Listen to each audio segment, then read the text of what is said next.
to be casual and fun. I am. You know it's recording, right? Mm-hmm. Oh, pencil, boss, pencil. Pencil down. Pencil down. Recovering. Okay, I'm here. Pencil Okay. recovered. Okay, we can go.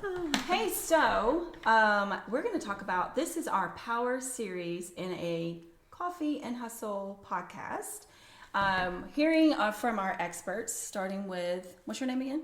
Lori Fisher. And yours. Maria Brito.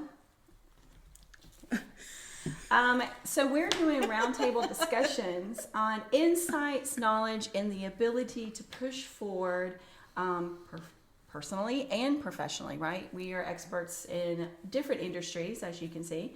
And one of the things that we always ask is, do you feel stuck in your career? Do you need help finding a way to advance? And those are, I guess, a really good question to ask. And we are three powerful, I think, very powerful women. Yes. And successful women that have come through the trenches and the holes, and we've climbed ourselves way up to talk about this series and really kind of enhance that different type of industries that you, no matter where you're at, we're going to have a solution for you today. And we're going to talk about this as well. We are helping you find your motivation. You're really good at that. Skills. We've had skills with a Z. And we want to take your career to the next level by doing that today and having that power talk on advancing your career, one conversation at a time, and transforming your inspiration so that you can focus on those next steps in your life. So welcome to our power talk. Yes. So I want us to go around the table a little bit and talk a little bit about what we do, so that we can kind of talk about today about how to anchor your life, the smack of reality, and just those things that I think is so important to us to kind of resonate with each other, because we've become friends over the years. We've connected through other things and networking events. So Lori, give us a little bit about what you do. Yes. So I have a company called Just Imagine Coaching and Consulting. I focus on business coaching, business consulting, but I also approach it in a holistic way because part of my background is cognitive psychology and how your mind thinks and acts and makes decisions and goal setting. So part of what I look for in helping people is how do they kind of get out of their own way, that whole self-talk cycle. I like it. And Maria, you do powerful women, I mean, just a whole gamut. So give us a little taste of what you do, because it's just incredible. Well, I'm a life coach. I'm a yoga instructor. I'm a breathwork facilitator. And I like to take women from this masculine world into a more feminine flow.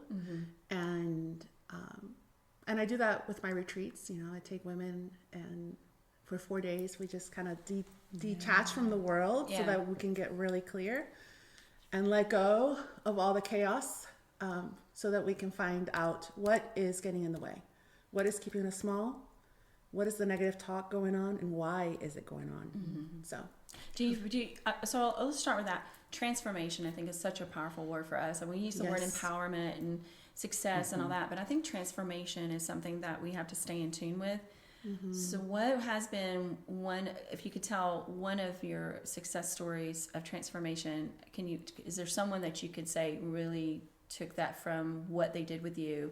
They came in as one person and left as another person. That's a good question. So I have a big disclaimer. Anytime any woman starts to work with me, it's like you're bound to piss somebody off. Yeah.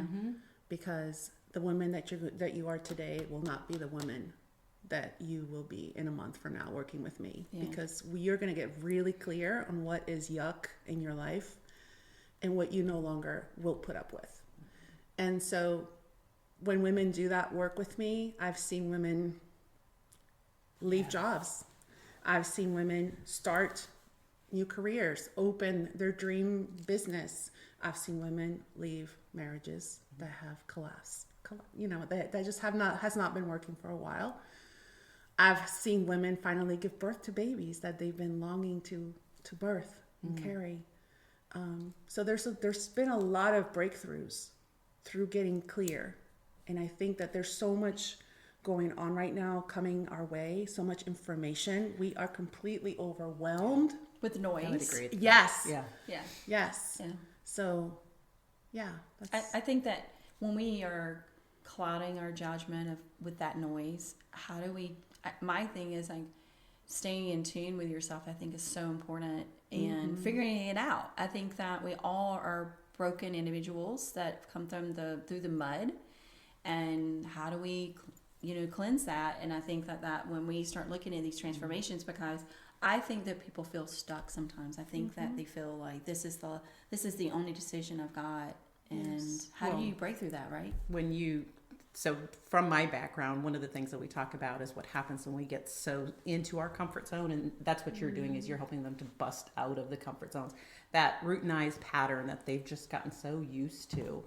And we all, because we're human, we do that. I mean, that's the idea of, and especially here, at least in the United States, where we get into this pattern of how much doing can we do throughout our day.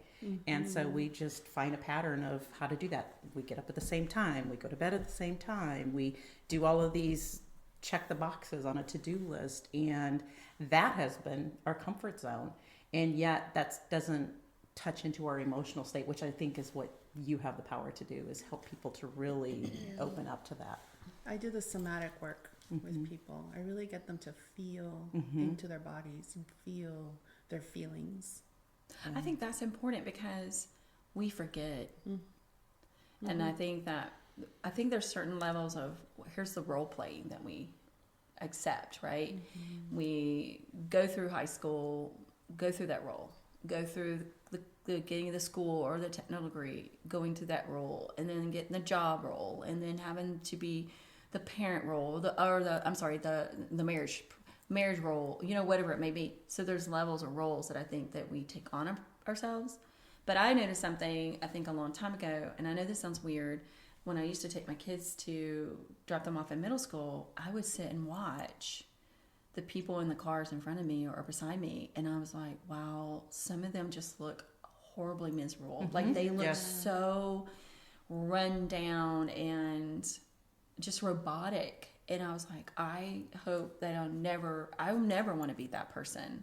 I want to be me and unique and stand out and say what I want to say. Well, I was going to just say that sometimes we don't know when we get into that space, though. Until you get it's too smacked. late. Yeah, until it's too late. Yeah.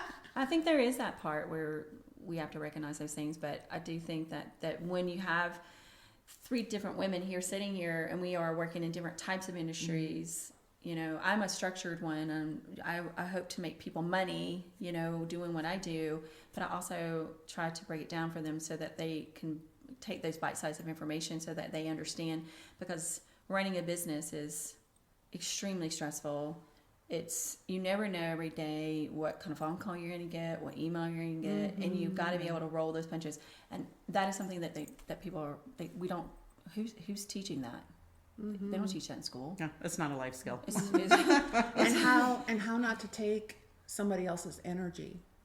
And that's where I come in. It's like, because we don't create those strong boundaries, but we also don't take care of our energy enough. I have a question about that. So let me ask that question. Okay. Because I think I wanted to ask Do you have the same question? I feel like it. So the question is, how do you pull from your inner, how do you, you take on other, I understand it because we all do it, right?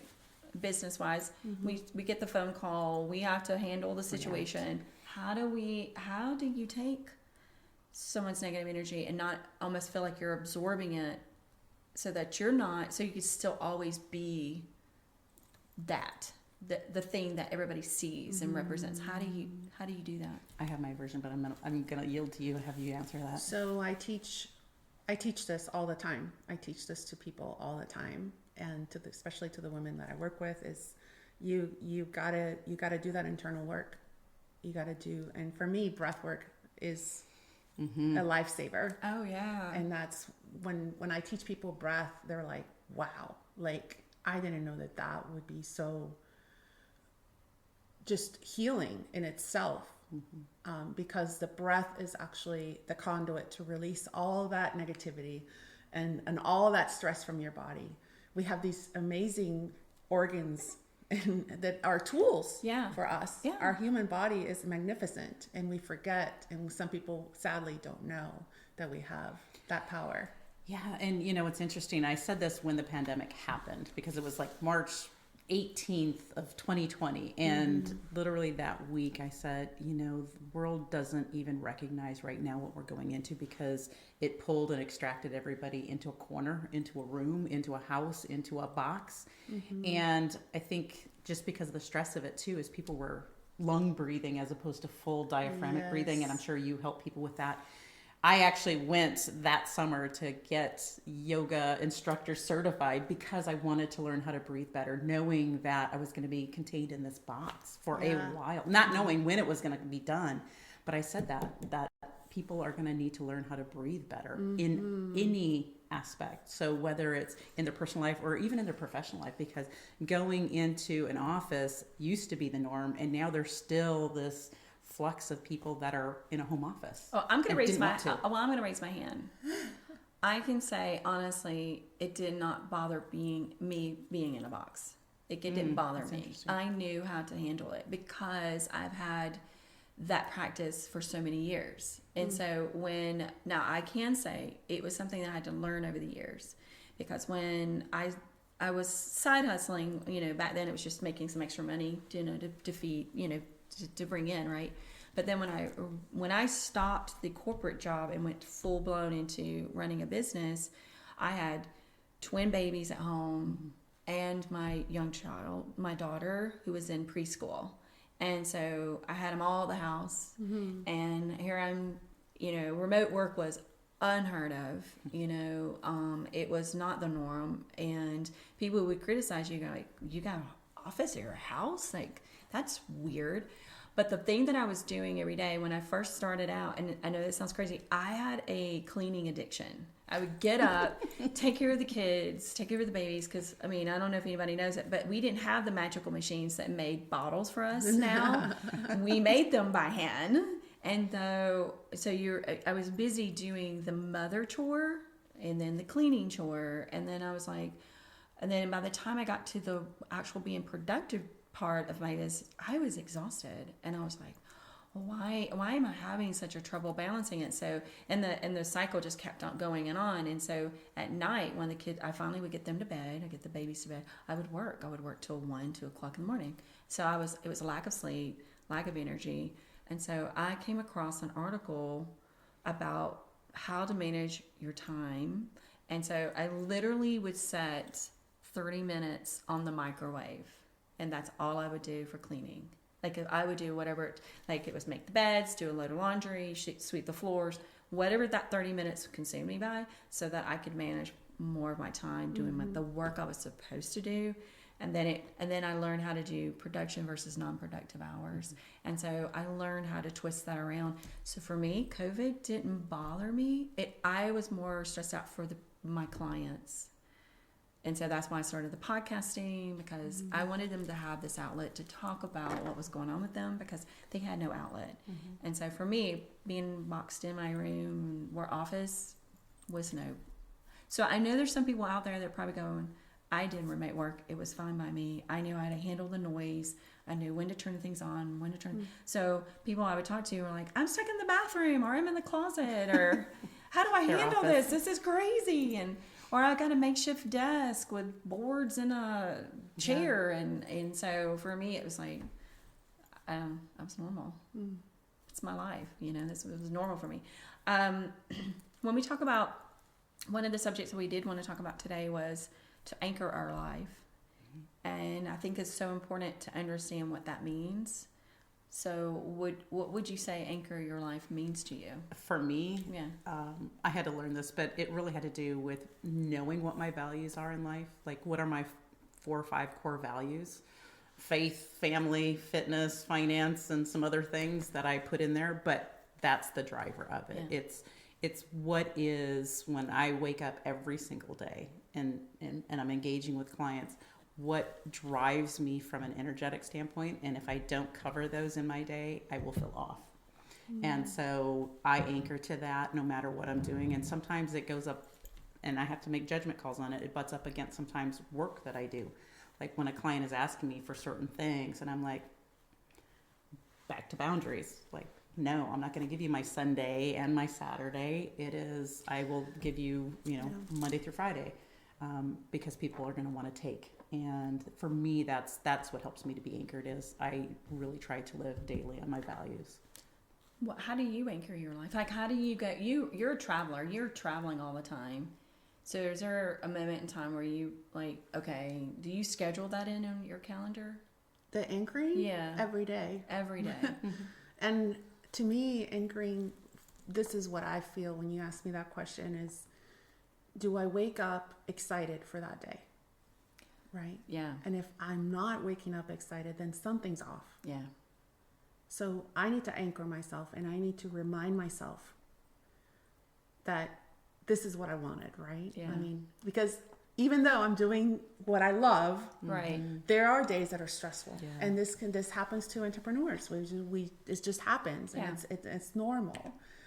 But to remind yourself and anchor yourself back to your why, Oh, okay. huge. Yeah, we were just talking about that, right? We were talking about Huge. prior to this podcast, we were talking about the why has to outweigh the negativity because we are our own self-doubters. We Yes. sabotage ourselves. And I'm guilty about that. I think I never really believed in myself. I never believed that I could be this far in my business. I never thought that this was my journey. I never thought about being a business owner. What got you there? What being where I'm at today, the pulling women in that have the same mindset. Because I the way I thought I was crazy. I thought, this is crazy. I shouldn't think this way, but I feel this way. And so how I felt and feel had to come together. And so my circle's gotten smaller. The people I talk to are very small. And I'm okay with that. I'm comfortable with that. At first I was like, I always felt like I had to have this, extending my arms out to family and friends and all that. And I realized that and this is not to sound bad, but some of those people that you extend out to, that you think you can relate to or get that advice, they're not going to give you the advice that you are looking for because you're searching. I think we search for it. And I think it's that we have to be in tune to realize that some of those people, if you don't like their advice, don't go to them. Don't call them up and ask them what they think because you're going to get the answer that you're not going to want. And the people like friends and family in particular, the ones that are, they're even spouses, they vow to love they're you. like, don't do that. Don't do that. But Don't they do feel that. like they're Do you doing know what I mean? this good thing. But it's fear-based. They're projecting their fears upon you. Oh, I And think that is why it's so important for you to keep your seeds to yourself and only share them with people that will help you cultivate them. Yeah. Yes. Yeah. Yes. And you have to understand, and I think Lori, I call Lori a lot with my business coaching aspect, but also as a friend for me, and Maria, you're just a magnet of energy and just like thriving in this world of craziness that we have around us. And we have to figure out a way to bring it back to center.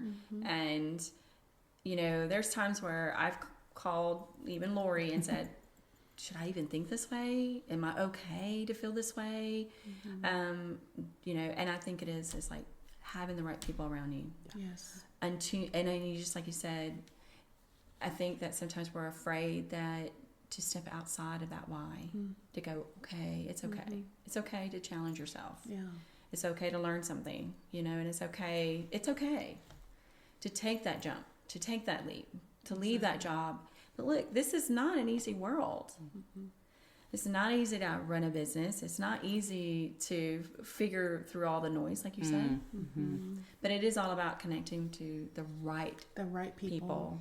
Yeah. And get good at discerning, like, nope, I know you've been in my world for a while, but no longer, because now my journey is taking me in a either a different direction, or I want to expand what I've been doing. I know for me, that's one of the things, and it's tough because some people have been on the journey a really long time. I mean, especially like good friends. And I'm like, you now are going to just get a little piece, not everything, because back to what you were saying, well-meaning, but it's fear-based. It's their projection of their ideas of who they think we are or what we ought to be doing.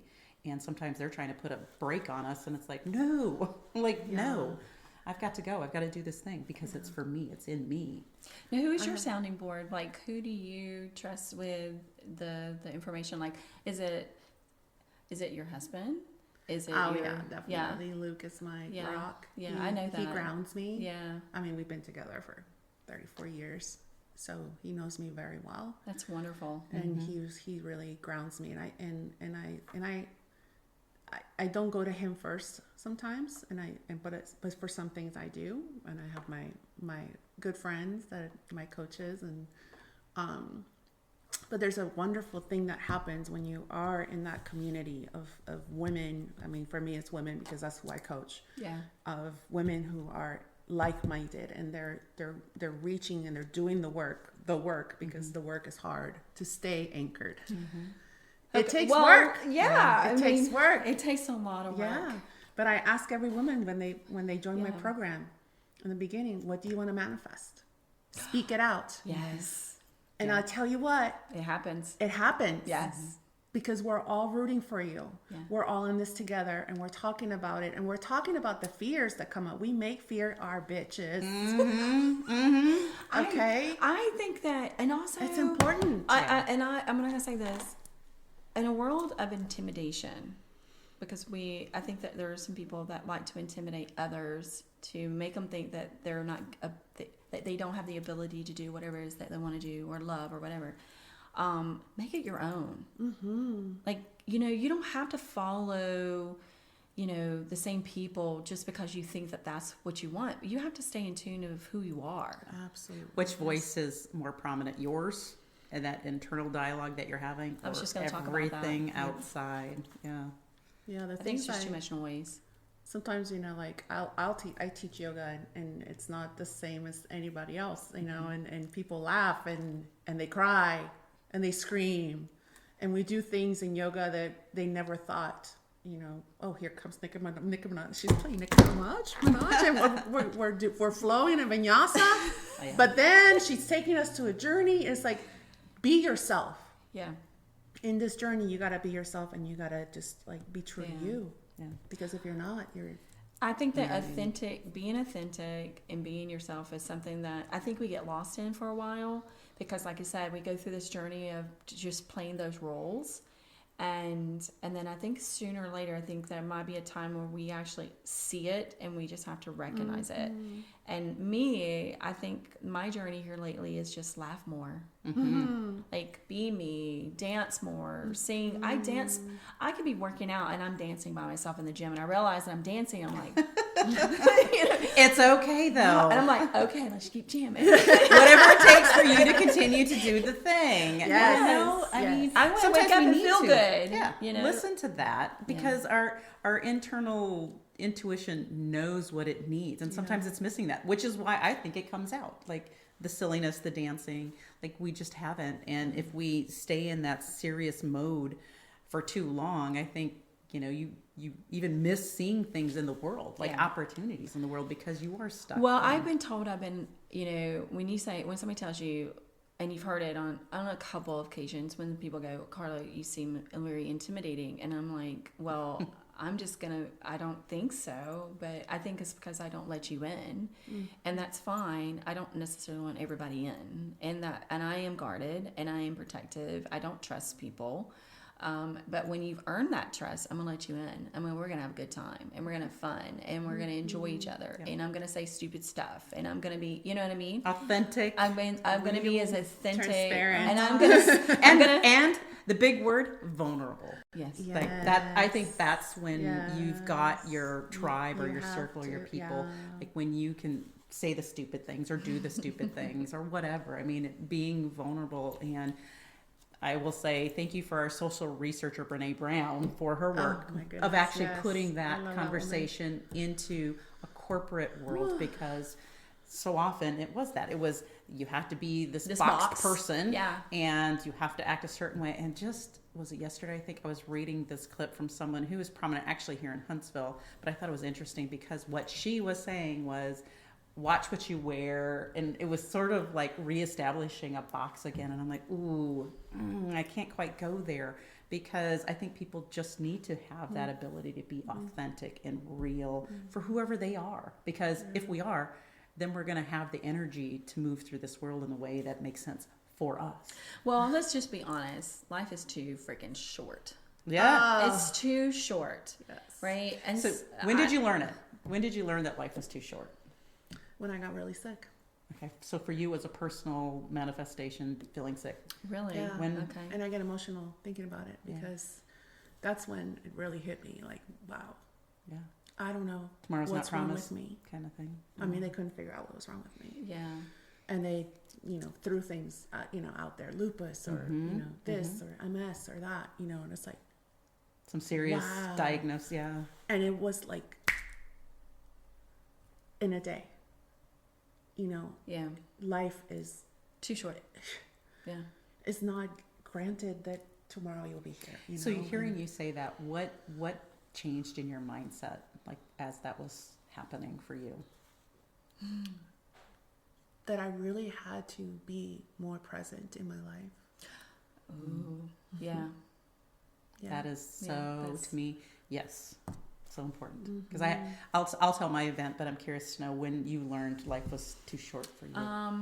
To be honest with you, I think when my kids graduated and went off to college, and I'm not saying that I gave them. Listen, I was a very strict parent. There was a lot of discipline when it came to certain things that I expected.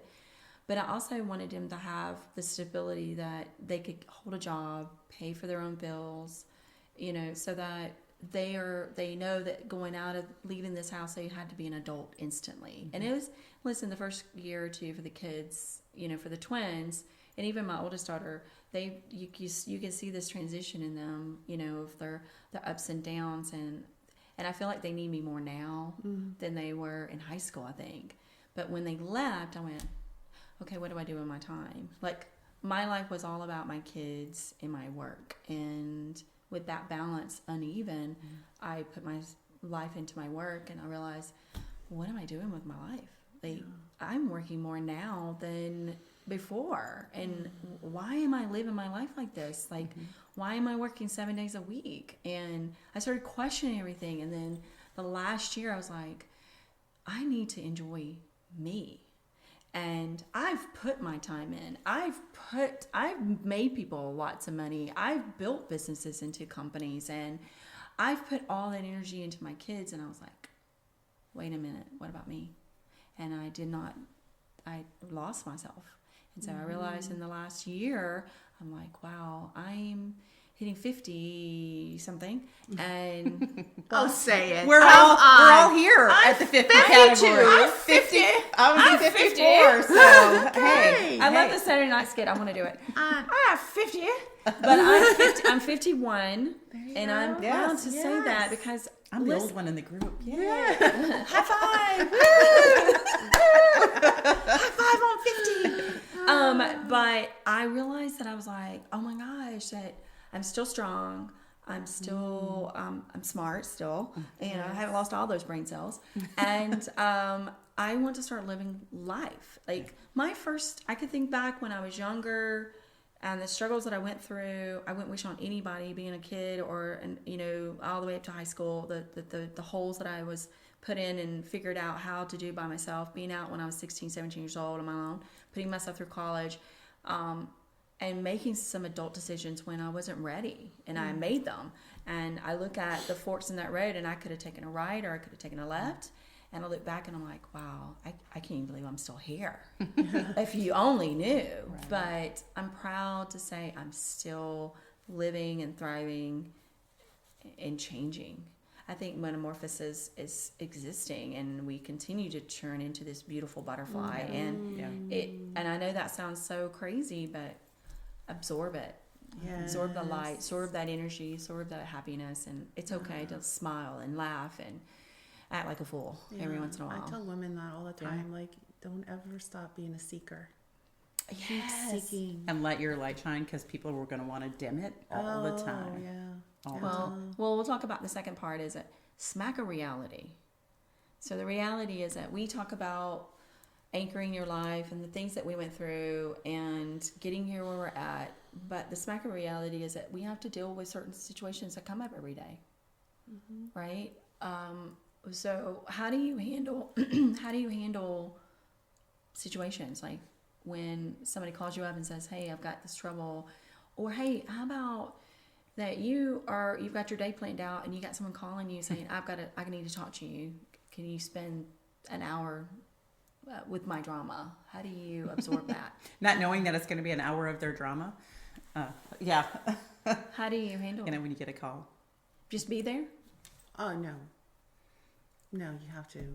Boundary it Boundary. up. Boundary it up. Listen, that is one thing yeah. that I have definitely, I've learned and picked up on. And I have them probably stronger than some, just because having kind of cut my teeth in the corporate world and went through that, and then went out on my own and had a lot of other people, because of the consulting work that I was doing was with a lot of other organizations, and so getting pulled in all these different directions. And finally it was like, everybody's going to want a piece of your time. They're going to want something from you, and the only one that controls it is you, is to put that border and boundary around it. So I'll put off. I mean, yes, it's your 911, but your emergency doesn't make it mine, in the sense that I want to, but to honor the people's time that I've already committed to, I've got to honor that first and foremost. Is that why you don't answer my phone calls? Sometimes. To be honest, sometimes. Yeah, so Lori, If my puts me work off, is down, I'm it's just gonna on Do Not tell Disturb. It's everybody my boundary. When I need Lori, yeah. Lori just puts me in voicemail. No, I'm just kidding. And I don't put you to voicemail. It probably is already established. And there's so many more people now that have their phones on Do Not Disturb. I mean, because you get that notification, right? You see it. And it's like, yeah, kudos By the to way, you. I put my phone up at 8:00 at night now and don't touch it. Good. Yay. And the only thing I get is every once in a while I get a notification if it's my kids. Or me. That's perfect. Or Lori goes to my voicemail. From now on, Lori is going to voicemail. Lori is going to go to my voicemail from now on. Just hear me out. But and here's the thing, I'm okay with it. I actually teach people to do that. Like, I'm working with leaders, and I'm like, your people don't need to see that you're sending them an email at 4 a.m. Just because you're up and doing the work, it doesn't mean people need to be imposed upon. And on the other side of that is expecting a response. I don't expect a response. There's a reason why we have text, that we can send it. And I'm okay that I see Do Not Disturb, because I understand borders and boundaries. I've learned not to answer emails over the weekend either. Like, I've learned, I used to handle every call that came in, every text that came in, every email that came in, because I felt like everything was an emergency or important. Yeah. And I taught the wrong thing. I taught my clients that I was accessible all the time. And then I realized, and I'd be sitting there having coffee, 6, 7 o'clock, having work. All of a sudden my phones are ringing. And I'm like, why are you calling me at 7 o'clock in the morning? I don't even want to talk to you right now. And so I've learned not to answer the phone. I've learned not to reply to the text message until the next day. I've learned a lot. I've bent my own rules.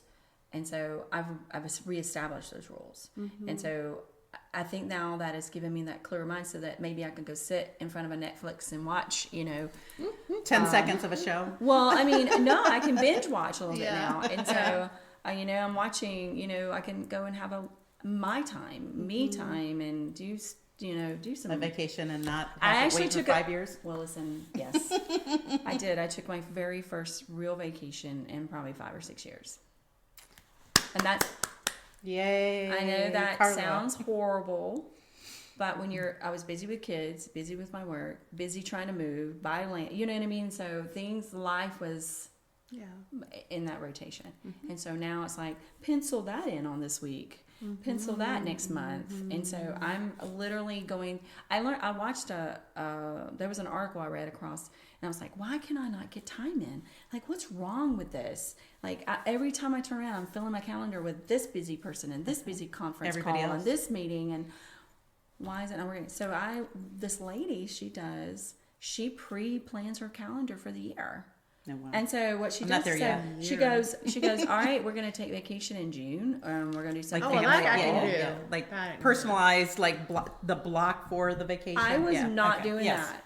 Oh, yeah. I wasn't doing I it. didn't this year yet, but I have in the He's past. looking at me like, you're crazy, Carla.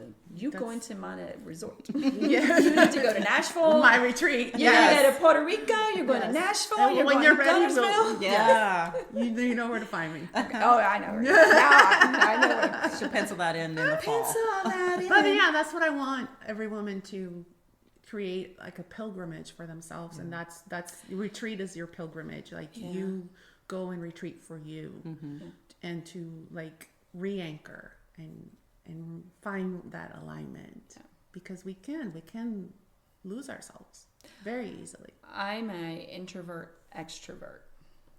Ambivert. And Ambivert. is that the word? When you're both. I think a lot of people are. You learn because we all have a tendency on one side or the other of that introvert extrovert. Really, a lot of it has gotten a misnomer because people say extrovert, you're just out there. It's how do you charge what is necessary for you to charge your battery? Do you need to be with people and you absorb that energy because that gives you energy, or do you need to push away and go off and find some total me time? Watch a movie, read a book. I love listen listening to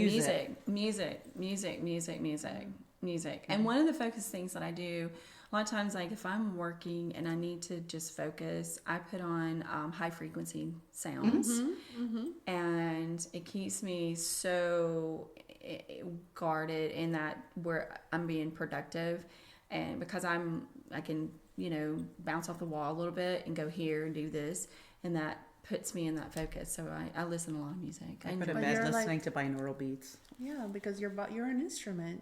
It's like you're attuning yourself to that frequency. This We we should do a little meditation. Next podcast. You know where to find me. Yes. So We can we're definitely start with a meditation next time. Yeah, let's do it. I say let's do it. Yeah. So we're at pretty much almost the end of our podcast. Is there any? I would like to ask, go around the room. Is there a tip or a suggestion, or an idea, or some sort of motivation or inspiration that you would say you would give somebody right now? Like, what would be one of those things you would do? What I preach is make time for yourself. First thing in the morning is a non-negotiable. How long? I say 20 minutes if you can, and do it before you even have a cup of coffee.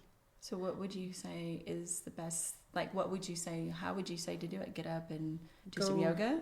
No, not even. Self-time. Your pajamas is like you go from bed and you go sit down and you just be in silence for 20 minutes. I know, isn't that precious? It is the most amazing gift you can gift yourself, to do that and to just kind of like clear whatever noise you had, because sometimes we don't sleep well because we still have so much we need to clear it out before we start the day.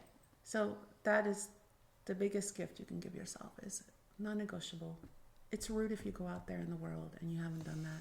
It's just the same as not brushing your teeth. Yeah. You wouldn't go out to the world Right? like Some that. That's just people. rude. Oh, yeah. So don't go out into the world with a cluttered mind, please. I like clutter. But I think what you just said is like clutter? you like clutter. I think that's why we have crazies on the freeway. Well, first of all, I did not realize that I was doing that. So I learned that technique where I would get up before everybody else got up in the mornings. My husband was like, "What are you doing? Why are you getting up so early?" And I was like, "Because it's silent, and I can get up and I can have a cup of coffee and I can sit and think about my day." And the silence was amazing. Yeah. And so I miss that silence with 6 dogs in my house right I now. was gonna say you have a pack that's not gonna leave the silence. I have a pack for of you. 6 dogs in my house, people. I've got some land. I promise you, they're great. I love it. I get cuddles. Every licks in the face and cuddles. The hugs. So what would you say you would do? Remind me the question, because I'm still in meditation mode. So let me come out of my meditation mode. Yes. I get my singing bowl. To be grounded, to be ready for the day. I'm pretty much in that same thought. I mean, I get up, I have my morning routine, quiet, and whether it's meditation or prayer, I mean, there's different avenues that I pursue with that. and just kind of a little bit, the add that I would have to that is some physicality, because a lot of people go to a desk job and don't do their physicality in the morning. And even if it's just like 5 minutes of some stretching as you get out of bed and move through your shower, or before or after, whatever, just some movement of the muscles before you go, for those that have the desk job that have to sit all day. You know, because you don't get movement, because you go from your house to your car to your desk and back again. And a lot of people are trying to do the workout after without having blood flow and body movement during their day. So I would, for me, some form of stretching. So whether that's yoga or some deep stretches for 5 minutes or so. But yeah. Well, I mean, if I can, let's say, here's my advice, is that I think you have to have a routine. A routine is important. So the routine is that whatever it is that makes you happy, and stick to that routine, and don't deviate from that. And my thing is that I really enjoy going, I do work out a lot, but I also, like, that's my space. That's the one place that I can be where I'm not a businesswoman or a mom or a wife. It's that space where I can be genuinely me. Yes. And that, I think that no matter what, and when you have those spaces, that is so important, because that's when you start identifying those changes in your life that you need to recognize. Because if we don't take those times out, we get stuck, and I don't ever want to feel stuck. And so taking that time out, whether it's sitting for 20-30 minutes or meditation or whatever it may be, take that minute where you don't look at your phone or you don't talk to anybody. It's not being rude, but I think routine is important. Routine. Yes. Because of when we get away from that. Well, I think that we had a great podcast. Yeah. I think this was a great Thank you. roundtable discussion. Thank We're going to do another one. Yeah. I think so. Yes. Okay, so concluding our podcast series called Power Talk. Power Talk. Yeah. Power Talk. Power Power Talk. Echo. So we'll do another one. We'll set another one. And so hope you enjoyed it. Bye. Bye.